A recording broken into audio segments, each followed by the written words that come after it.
जय हिंद बच्चों, आज हम पढ़ेंगे properties of electric field line. इससे पिछले वाले जो लेक्चर थे उसमें मैंने आप लोगों को इलेक्ट्रिक फील्ड क्या होती है उसके बारे में बताया था। बोलो यार, बताया था ना? ठीक है, तो अब हम जो इलेक्ट्रिक फील्ड लाइंस होती हैं उनकी प्रॉपर्टीज को पढ़ेंगे। यहाँ पर एक एक प्रॉपर्टी सिर्फ बताऊंगा ही नहीं, एक एक प्रॉपर्टी आपको समझाऊंगा भी। बोलो यार, सही बात है कि नहीं बात है? सही बात है। देखो, सबसे पहले आपको आता हूं, जो ये इलेक्ट्रिक फील्ड लाइन का जो कंसेप्ट है, मैंने आपको पिछले ही वीडियो में बताया था। ये हमारे एक साहब ने दिया था, उनका नाम था फराडे। क्या नाम था उनका? फराडे।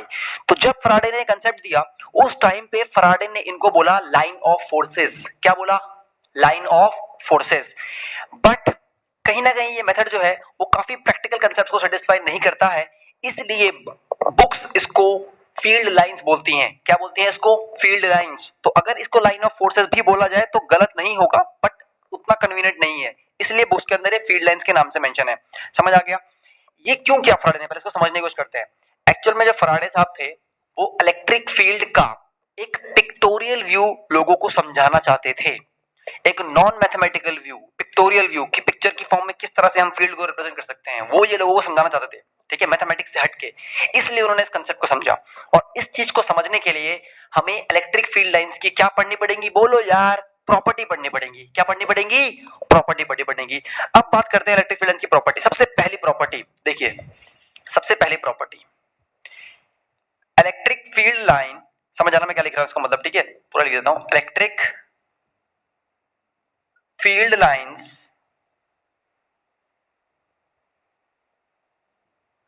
Are imaginary. समझ रहे हो? Are imaginary curves.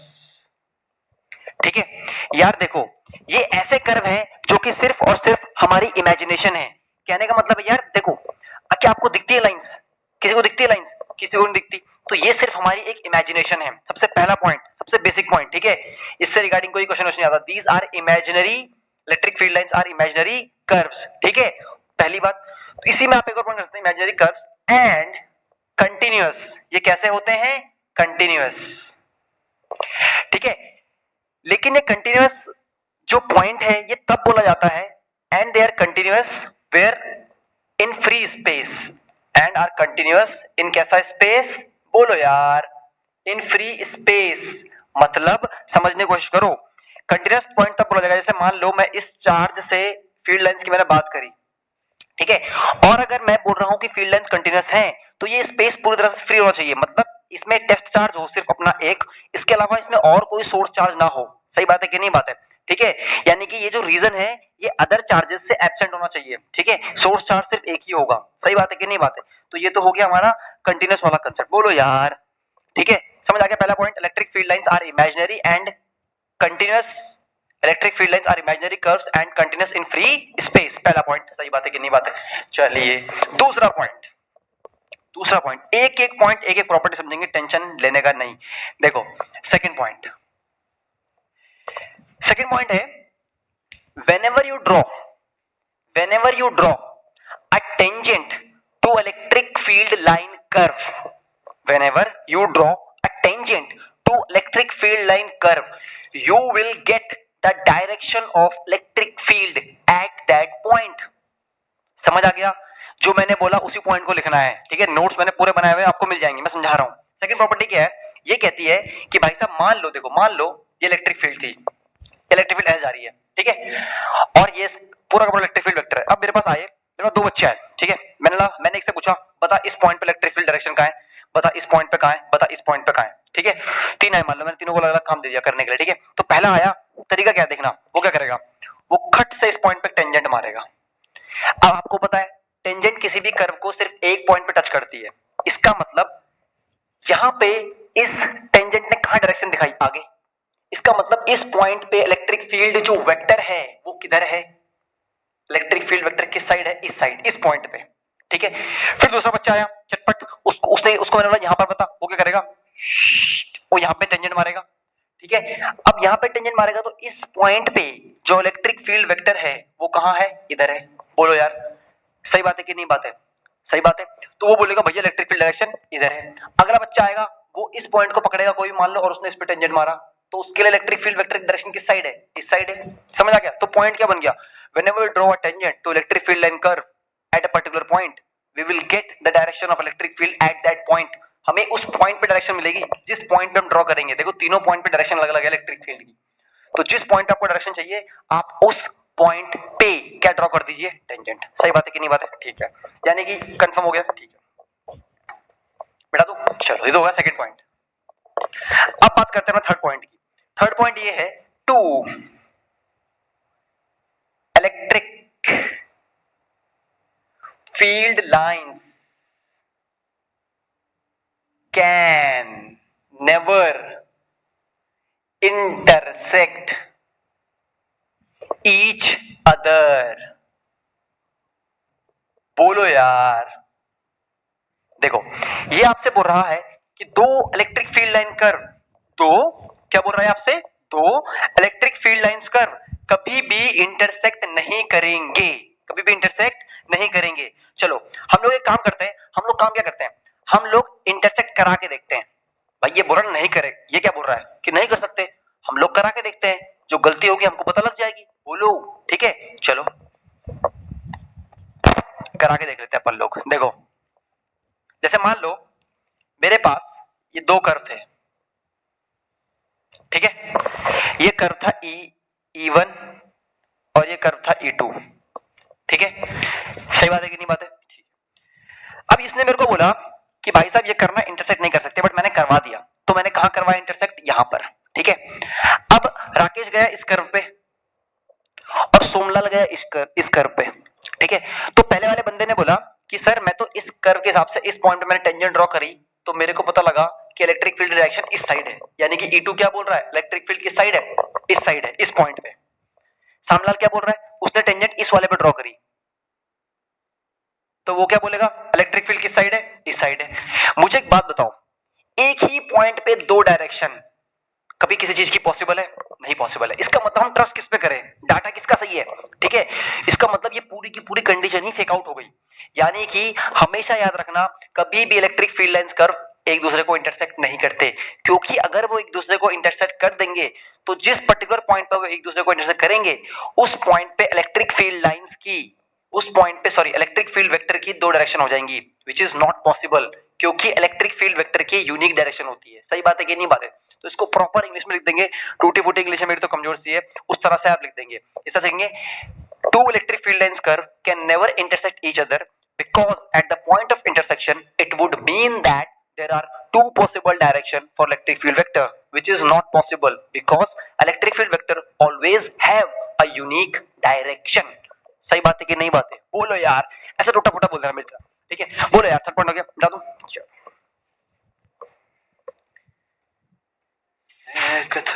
मेरा ठीक है,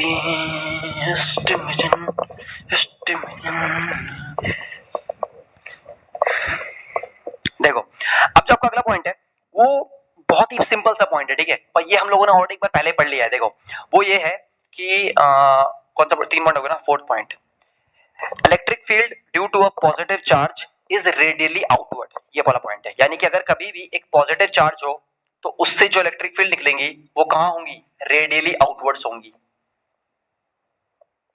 ठीक है। मैंने पीछे रेडियली वर्ड्स का मतलब पूछा था एक बार उसमें, जब उसमें जूम ऐप से थोड़ा सा पढ़ाई कर रहे थे तो बंदों ने बताया नहीं, रेडियली आउटवर्ड हो गया, ठीक है। सही बात है कि नहीं बात है? ये आपका फोर्थ पॉइंट, ठीक है। और मैंने आपको समझाया था ये क्यों होता है, जिन लोगों को नहीं पता वो जाकर पिछली वीडियो देख सकते हैं, ठीक है। क्योंकि जब भी हम यहाँ पर +1 टेस्ट चार्ज लेके आएंगे तो ये इसको हमेशा रेपेल करेगा। सही बात है कि नहीं बात है? बोलो यार, ठीक है, चलो बेटा दूं। सेम इसी के नीचे आप इसी पे आप फिफ्थ प्रॉपर्टी पढ़ सकते हो। देखो फिफ्थ प्रॉपर्टी क्या होगी, जैसे ये पॉजिटिव चार्ज से रेडियली आउटवर्ड हो गया, बोलो यार, पॉजिटिवली चार्ज से रेडियली आउटवर्ड हो गया, तो नेगेटिव चार्ज से क्या होगा, अगर नेगेटिव चार्ज बनाएंगे तो क्या होगा, नेगेटिव चार्ज से क्या होगा, रेडियली इनवर्ड्स, रेडियली क्या होगा, इनवर्ड्स, ठीक है। कुछ लोग इसको बोल सकते हैं अवे फ्रॉम द चार्ज, इसको बोल सकते हैं टुवर्ड्स द चार्ज, इनके और एक आध बड़े मस्त मस्त मतलब है। इसको कहीं कहीं ये एक सेंस दिखाता है, उसको अपन लोग बोलते हैं डाइवर्जेंस, डाइवर्जेंस, देखो फैल रहा है ना, डाइवर्ज कर रहा है, जैसे बल्ब से लाइट निकलती है, ठीक है। और ये है कन्वर्जेंस, अपनी तरफ खींच रहा है, तो इस वाले कंसेप्ट को बोलते हैं कन्वर्जेंस। इन वर्ड्स को भी ध्यान रखना, समझना इन वर्ड्स का डाइवर्जेंस और कन्वर्जेंस, समझ पा रहे हो? बोलो यार, ठीक है। चलो कितने पॉइंट हो गए? 5 हो गए। अब अपन लोग 5 पॉइंट पे आ गए। अब आ गए अपन लोग पॉइंट नंबर 6 के ऊपर। देखो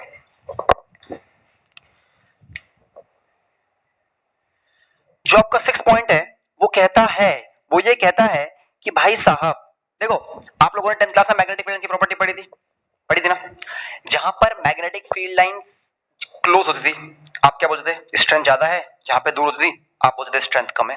बस बिल्कुल वही, यही वही यहां पर बिल्कुल वही है, ठीक है। रिलेटिव डेंसिटी, रिलेटिव डेंसिटी कितनी क्लोज है और relative closeness of electric field lines detects its strength, मतलब इलेक्ट्रिक फील्ड लाइंस कितना रिलेटिवली क्लोज है वो दिखाता है उसकी स्ट्रेंथ को। सही बात है कि नहीं बात है? मैं आपको समझाने की कोशिश करता हूं। ये यहाँ पर जो वर्ड आया है रिलेटिव क्लोजनेस, ये बहुत इंपॉर्टेंट है। जैसे मैं आपसे बोल दूं कि बेटे ये ले, एक सिस्टम ये है, ठीक है, और एक सिस्टम ये है, इसकी इलेक्ट्रिक फील्ड E1, इसकी इलेक्ट्रिक फील्ड E2, ठीक है। किसकी फील्ड ज्यादा है? आप साफ बोल दोगे, आप बोल दोगे भाई साहब ये जो फील्ड है ना वो E1 की स्ट्रांग है। किसकी स्ट्रांग है? E1 की, क्योंकि इतने ही पर्टिकुलर एरिया में और इतने ही पर्टिकुलर एरिया में इसमें जो फील्ड लाइंस है वो ज्यादा है, डेंस है, रिलेटिव क्लोजनेस ज्यादा है, इसलिए आप बोलोगे इसमें फील्ड क्या है? ज्यादा है। लेकिन इस चीज को समझना और थोड़ा जरूरी है। देखिए अगर मैं आपसे बोलूं, इसे मैटर क्या करता है, समझ रहे हो आप लोग? जैसे मान लो मैंने राकेश को बोला, राकेश ने यहाँ पर 4 लाइन बनाई, ठीक है, और सोमू ने बना दी इनफाइनाइट लाइन। कितनी बनाई? इनफाइनाइट। तो कुछ लोग समझ में आ रहा होगा भाई सोमू की फील्ड ज्यादा है। नहीं, वो डिपेंड करता है, आप उतने ही एरिया को पकड़ो, सिर्फ उतने एरिया को पकड़ो। देखो इतने ही एरिया के अंदर इसकी 4 लाइन और इतने ही एरिया के अंदर इसकी 3 लाइन, तो कौन जीत गया? पहले वाला जीत गया।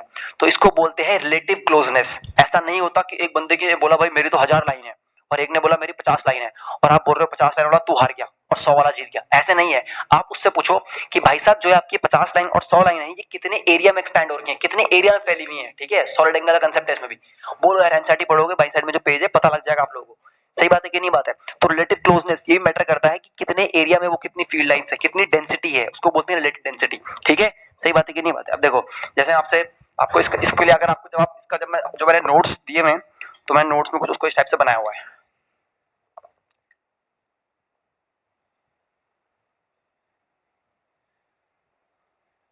ठीक है, इस तरह से बनाया। बोलो देख तो रहा है ना सही से, कोई दिक्कत नहीं है। ये पॉइंट अपना यहाँ पर मान लो, यहाँ पर कोई पॉइंट है अपना ए, यहाँ पर अपना कोई पॉइंट है बी। आप बताओ बी पे आते आते देखो मैंने ए का मैंने इतना एरिया पकड़ा और मैंने बी, देखो सेम एरिया पकड़ना है आपको। मैंने ए का इतना एरिया पकड़ा मान लो और मैंने इतना ही एरिया मैंने बी का पकड़ा, ठीक है। ए के अंदर कितने लाइन है? 1 2 3 4 5 और बी के अंदर कितने लाइन? 1 2 3। इसका मतलब कौन जीत गया? ए जीत गया। तो इसका मतलब इलेक्ट्रिक फील्ड वेक्टर का magnitude at A is greater than electric field vector का मैग्नीट्यूड एट बी। जीत गया ना? तो समझ रहे हैं आप लोग, जहां पर डेंसिटी ज्यादा है सेम एरिया कंपेयर करना है, जहां पर डेंसिटी क्या है? ज्यादा है, वहां पर इलेक्ट्रिक फील्ड की मैग्नीट्यूड क्या होगी? ज्यादा होगी। सही बात है कि नहीं? मतलब बिल्कुल थ्योरी क्लास चल रही है मस्त एकदम। रात की 6 प्रॉपर्टी हो चुकी है अपनी। किसकी? अपनी। बढ़ा दे चलो।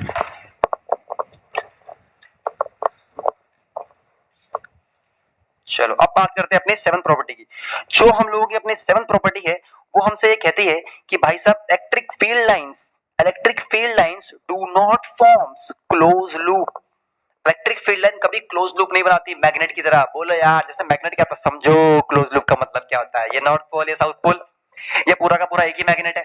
इस मैग्नेट के नॉर्थ पोल से फील्ड निकली साउथ में चले गई, नॉर्थ से निकली साउथ में चले गई। समझ रहे हो क्या हो रहा है? उसी मैग्नेट से निकल रही है और उसी मैग्नेट में घुस जा रही है। अगवाड़े से निकल रही है और उसी के मतलब पीछे घुस जा रही है, ठीक है। तो इसका मतलब क्या है? इसका मतलब है दे आर फॉर्मिंग, मतलब magnet is forming close loop. मतलब मैग्नेटिक फील्ड लाइंस कैसा लूप बनाती हैं? Close loop. बट बिल्कुल इसके उल्टा इलेक्ट्रिक फील्ड लाइन कभी भी क्लोज लूप नहीं बनाती। देखते हैं कैसे। देखो ये आपका प्लस चार्ज था, मैं आपसे बोलूंगा बच्चों उसकी फील्ड बनाओ, फटाक से बना दोगे एकदम। तेरी ऐसे ऐसे बना दोगे, ऐसे तेरी तो ऐसे तेरी ऐसे की ऐसे। एक बात बताओ, क्या कोई भी फील्ड लाइन जो इससे निकली दोबारा लौट के वापस आई? लौट के कोई फील्ड लाइन वापस नहीं आई, तो इसका मतलब आपका कभी भी लूप कंप्लीट नहीं हो रहा है। सेम आप माइनस को देख लो, ये आपका माइनस क्यू है, इस पे देखो फील्ड सिर्फ अंदर आ रही है,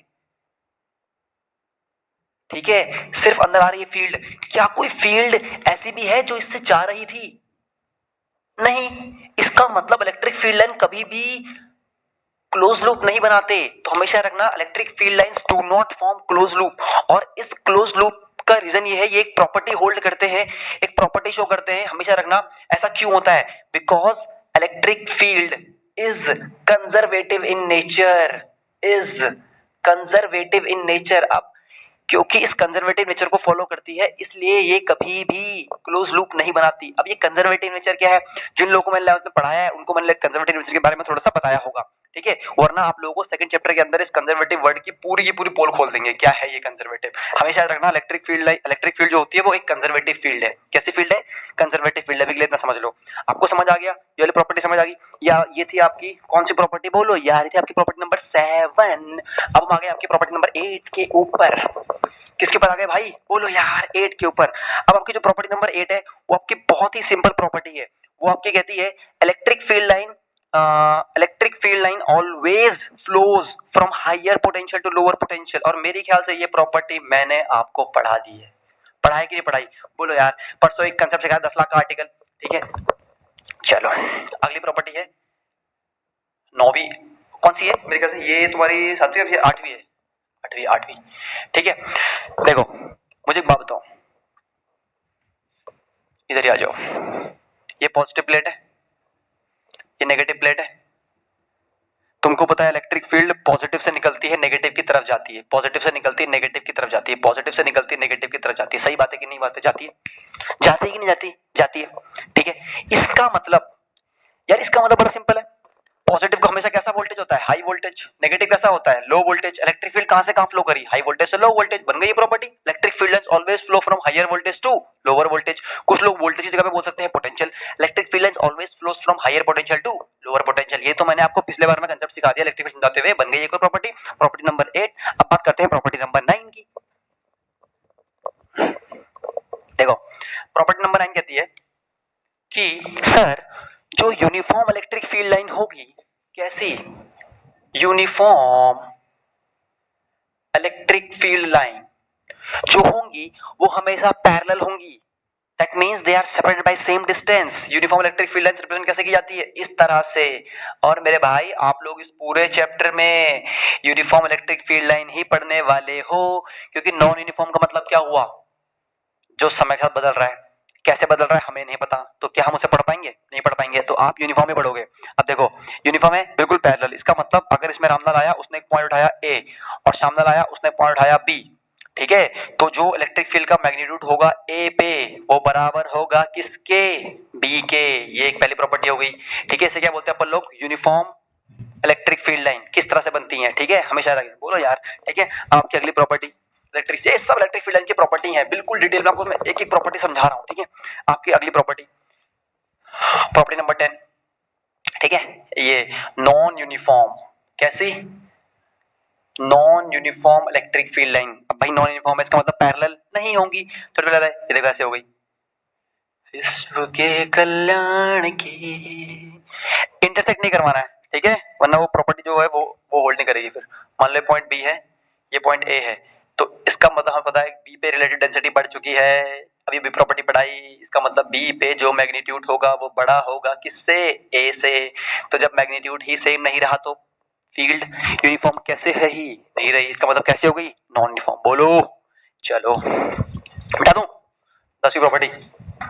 चलो अब आप पढ़ेंगे आपकी प्रॉपर्टी नंबर 11। जो प्रॉपर्टी नंबर 11 है वो थोड़ी सी अलग है और थोड़ी सी इंटरेस्टिंग है, ठीक है। और प्रॉपर्टी नंबर जो 11 है वो आप लोगों को प्रॉपर तरीके से, आप कैपेसिटेंस पढ़ेंगे वहां आपको प्रॉपर इसका प्रूफ भी समझ आएगा, मतलब थ्योरेटिकल प्रूफ, ठीक है। पर मैं आपको कवर करने की कोशिश करता हूँ। प्रॉपर्टी नंबर 12 देखो, हमेशा याद रखना किसी भी कंडक्टर के अंदर, किसके अंदर? कंडक्टर के अंदर इलेक्ट्रिक फील्ड हमेशा जीरो होगी। कितनी होगी? जीरो होगी। इसका रीजन क्या है मैं सुनाने की कोशिश करता हूं। देखो इलेक्ट्रिक फील्ड मतलब कंडक्टर के अंदर इलेक्ट्रिक फील्ड इसलिए जीरो होगी। देखो इलेक्ट्रिक फील्ड फील्ड का कॉज क्या है? मैंने आपको समझाया था cause and effect relationship. Electric field effect है, उसका कॉज क्या है? Source charge. चार्ज होना जरूरी है तभी इलेक्ट्रिक फील्ड आएगी। मान लो मैंने इसको चार्ज दिया, जैसे ही मैं इसको चार्ज दूंगा, चाहे कितना भी दूं, कंडक्टर हमेशा रखना, कंडक्टर में whole amount of charge given to conductor always resides on its surface. मतलब चार्ज हमेशा उसकी सरफेस पे आके रुक जाएगा, अंदर एंटर नहीं करेगा। तो अगर चार्ज अंदर एंटर ही नहीं किया, अगर अंदर चार्ज ही जीरो है, तो मेरे भाई साहब इलेक्ट्रिक फील्ड का फॉर्मूला था ना 1/4πε0 q 1/r², यही वाला रख लो, पॉइंट चार्ज ही रख लो। यहाँ पे q क्या हो गया? जीरो, पूरा इलेक्ट्रिक फील्ड जीरो हो गया। ठीक है, और हम पढ़ते थे ना वो सोर्स चार्ज से फील्ड निकल रही है, ऐसे करके फील्ड निकल रही है। अगर तुम यही यहाँ से हटा दो तो फील्ड निकलेगी? नहीं निकलेगी। इसका मतलब कंडक्टर के अंदर कोई चार्ज एग्जिस्ट नहीं कर सकता, सारा का सारा चार्ज हमेशा कंडक्टर की सरफेस पे एग्जिस्ट करता है। बोलो यार, ठीक है, सारा का सारा चार्ज कहाँ एग्जिस्ट करता है? कंडक्टर की सरफेस पे एग्जिस्ट करता है। इसीलिए कंडक्टर के अंदर इलेक्ट्रिक फील्ड क्या होती है? जीरो। तो ये भी आपका पॉइंट बन गया, पॉइंट नंबर मेरे ख्याल से आपका बन गया ये पॉइंट नंबर 11। ठीक है, तो इसका मतलब electric field inside the conductor is always zero. बिल्कुल समझ सकते हैं। ठीक है, एक नन्ना सा मुन्ना सा एग्जांपल देता हूं प्यारा सा। ठीक है, मेरे पास एक लड़का है चटपट और एक लड़का है आशिक। ठीक है, दोनों को अपने बंदे को घुमाने ले जाना है। बंदे को ले जाना है? घुमाने ले जाना है। ठीक है, चटपट को आती नहीं फिजिक्स, चटपट किस में ले गया? ओपन कार में। किस में ले गया? ओपन कार में। लोनावला की साइड थी और मौसम एकदम बरसात वाला था, एकदम से ऊपर से बिजली कड़क रही थी बढ़िया वाली। ठीक है, तो चट बिजली कड़की, ओपन कार में गए थे। ठीक है, ये तुम्हारी ओपन कार चटपट और उसकी गर्लफ्रेंड की कार, वहां बुग्गी लग रही है, जो भी लग रही है। ठीक है, बिजली कड़की, दोनों बस समझ जाओ। ठीक है, आशिक समझदार था, शाना था। ठीक है, फिजिक्स पढ़ी हुई थी। कौन सी कार ले गया? Close car. तो जब आशिक एक क्लोज कार ले जाएगा तो ऊपर से जो भी बिजली कड़केगी, सारा का सारा चार्ज कहाँ आएगा? सरफेस पे आएगा। ठीक है, बच गए बंदा बंदी। भाई जान है तो जहान है। सही बात है कि नहीं बात है? तो फिजिक्स पढ़नी जरूरी है। सही बात है कि नहीं बात है? बोलो यार। ठीक है, चलो अब करते हैं हम एक और लास्ट प्रॉपर्टी, और इस प्रॉपर्टी को भी आप लोग सेकंड चैप्टर में डिटेल में समझेंगे, बट अभी के लिए आप इतना ही पढ़ लो। ठीक है, ये है आपकी प्रॉपर्टी नंबर 12। ये कहती है, हमेशा रखना, कोई भी कंडक्टर है, कोई भी कंडक्टर है, अगर उसमें पॉजिटिव चार्ज होगा, ठीक है, या तो उसमें नेगेटिव चार्ज होगा। ठीक है, पहली बात, अगर उस पे पॉजिटिव चार्ज है तो जहां से उसकी फील्ड निकलेगी, जहां पे उसकी सरफेस से फील्ड निकलेगी, वो हमेशा वहां पर एंगल 90 डिग्री बनाएगी। इसका मतलब electric field line is always perpendicular at the surface of the conductor. ठीक है, चाहे वो पॉजिटिव चार्ज हो तो निकलती हुई फील्ड यहाँ पर क्या होगी? परपेंडिकुलर। मतलब जो भी पॉइंट यहाँ पे निकलेगी वो 90 डिग्री का एंगल बनाएगी, ऑलमोस्ट रेडियल होगी। कैसी होगी? रेडियल। तो रेडियल वर्ड में एक परपेंडिकुलर वर्ड भी आता है, स्ट्रॉन्ग को बोलते हैं। ठीक है, ये पॉजिटिव चार्ज बाहर पॉजिटिव था, अगर इसके बाहर नेगेटिव होगा तो सारी फील्ड आएंगी। सारी फील्ड कैसी होंगी? बोलो यार, बोलो, सारी फील्ड कैसी होंगी? आने वाली होंगी, सारी फील्ड आने वाली होंगी। लेकिन ये यहाँ पर जहां भी टच करेंगे एंगल कितना बनाएंगी? 90। हमेशा याद रखना ये एंगल कितना होगा? 90। ठीक है, electric field lines always perpendicular at the surface of the conductor. सही बात है कि नहीं बात है? तो इतनी सारी प्रॉपर्टी थी जो मैंने आप लोगों को पढ़ा दी इलेक्ट्रिक फील्ड लाइंस की। मैंने आप लोगों को एक एक प्रॉपर्टी समझाई, उम्मीद करता हूं आपको सारी प्रॉपर्टी समझ आई होंगी। इस प्रॉपर्टी से रिलेटेड मैं आपको 2 क्वेश्चन कराता हूं बढ़िया बढ़िया। ठीक है, चलिए, और बाकी सारे क्वेश्चन जो है मैं वो असाइनमेंट बना के भेज दूंगा मस्त मस्त।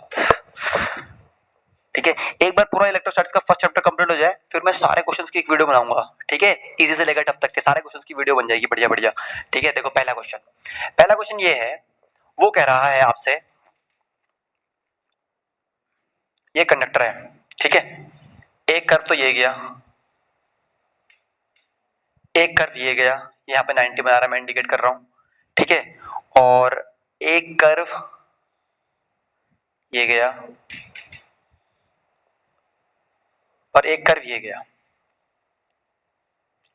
आप ये समझना, इतना समझना, जहां पर मैंने बॉक्स बनाया हुआ ना, ये 90 डिग्री है, ये 90 डिग्री रिप्रेजेंट कर रहे हैं, ये 90 है।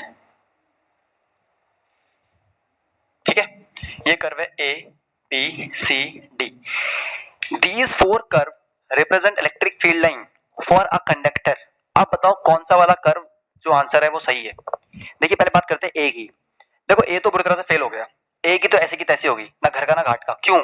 एक तो यहाँ पर 90 नहीं है, हमने भी सिखाया लास्ट प्रॉपर्टी में कि एंगल 90 होना चाहिए। दूसरा, ये कंडक्टर के अंदर घुस गया, कंडक्टर के अंदर कभी फील्ड एग्जिस्ट कर नहीं सकती, हमने ये पढ़ा है, ठीक है।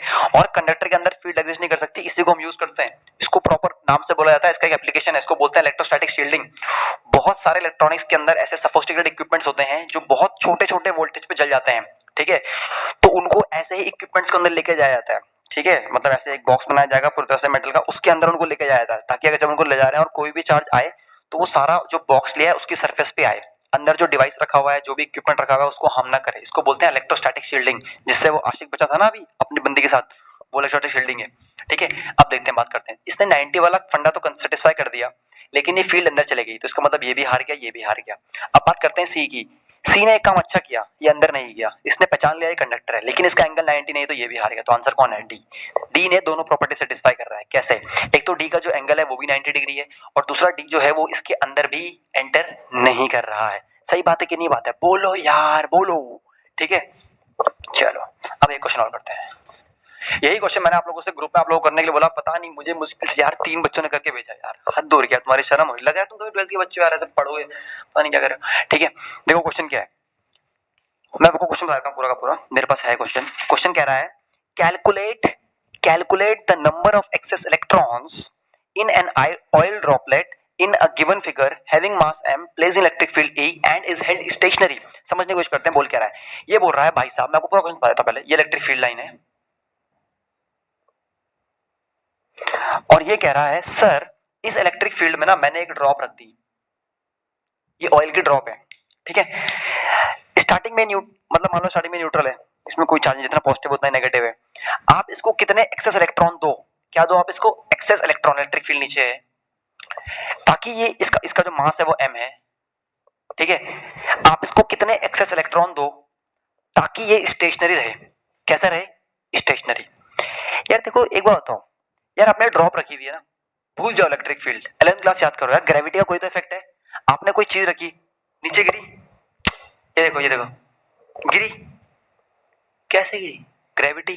तो ये इस ड्रॉप पे तो ग्रेविटी लगेगी, इसका मतलब थोड़ी देर के लिए इलेक्ट्रिक फील्ड जो मैंने आपको सिखाई कंसेप्ट सब भूल जाओ।